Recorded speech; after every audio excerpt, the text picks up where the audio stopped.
Hello বন্ধুরা, আসসালামু আলাইকুম। তো আমাদের শিক্ষা বার্তা থেকে একটি নতুন আপডেট এসেছে, সেটা হচ্ছে দশম শ্রেণীর জন্য হচ্ছে নতুন বই। তো এটা অনেকেই জানো আগে থেকে, তারপরও তোমাদের এটা জানিয়ে দিলাম। তো আগামী বছর থেকে তোমার মাধ্যমিকের দশম শ্রেণীতেও যুক্ত হচ্ছে নতুন শিক্ষাক্রম। এখন কিন্তু দশম শ্রেণীতে নতুন শিক্ষাক্রম না, পুরনো শিক্ষাক্রম অনুযায়ী মানে এই বছরের পরীক্ষাটা হবে।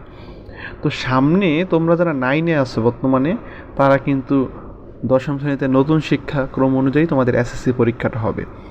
এজন্য দশম শ্রেণীর জন্য একেবারে নতুন ধরনের পাঠ্য বই প্রণয়ন করা হচ্ছে। পুরনো শিক্ষাক্রম অনুযায়ী নবম ও দশম শ্রেণীর জন্য একই বই ছিল, মানে আগে নবম এবং দশম শ্রেণী একই বই পড়া হচ্ছে এবং সেই বইয়ের ভিত্তিতে তোমাদের এসএসসি পরীক্ষাটা হচ্ছে।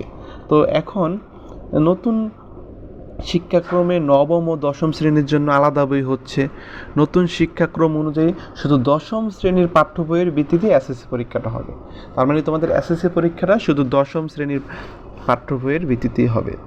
আচ্ছা, তো এই বিষয়ে আর কি বলেছে, দশম শ্রেণীর পাঠ্য বই লেখার কাজ প্রায় শেষ এনসিটিভি সূত্র মতে। তো এখন আর কি পর্যালোচনা করে সেগুলো ছাপার ব্যবস্থা করা হবে। আর কিছু বই আর কি প্রয়োজন অনুযায়ী অন্যান্য শ্রেণীর পাঠ্য বইও প্রয়োজন অনুযায়ী সংযোজন বিয়োজন হবে। মূলত ইতিহাস ও সামাজিক বিজ্ঞান বইয়ের তুলনামূলক বেশি সংযোজন হতে পারে, তবে বড় পরিবর্তন হবে না বলে জানিয়েছে এনসিটিভির একজন উচ্চপদস্থ কর্মকর্তা। তো দেখো, যেটা সবচেয়ে গুরুত্বপূর্ণ নিউজ সেটা হচ্ছে, দেখো তোমরা সবাই এটা শুনেছ, সপ্তম শ্রেণীর একটি পাঠ্য বইয়ের গল্প থেকে দেখো শরীফার যে গল্পটা, বহুল আলোচিত একটা গল্প, সেটা বাদ দেওয়ার সিদ্ধান্ত নিয়েছে তোমার শিক্ষা মন্ত্রণালয়। তো এটা নিয়ে খুবই একটা বিতর্কের সৃষ্টি হয়েছিল। তো সর্বশেষে তোমার শিক্ষা মন্ত্রণালয় এটা বাদ দেওয়ার সিদ্ধান্ত নিয়েছে এবং এর পরিবর্তে তোমাদের নতুন একটা আর কি গল্প যুক্ত করা হবে। এই বিষয়ে ব্যবস্থা নিতে এনসিটিভিকে নির্দেশনা দিয়েছে শিক্ষা মন্ত্রণালয়। এনসিটিভি সূত্রগুলো বলেছে যে যেহেতু এই শিক্ষা বছরের অর্ধেক বছর চলে গেছে, তাই আমরা আগামী বছর থেকে তারা এইটা আর কি বাদ দিয়ে নতুন গল্প যুক্ত করবে।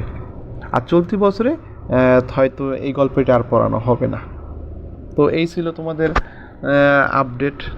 তো তোমাদের সেই বিতর্কের যেই গল্প, সেটা হচ্ছে ওই শরীফার গল্প, সেটা সর্বশেষে তোমার বাদ দেওয়া হচ্ছে এবং তার পরিবর্তে তোমরা একটা নতুন গল্প পাচ্ছ।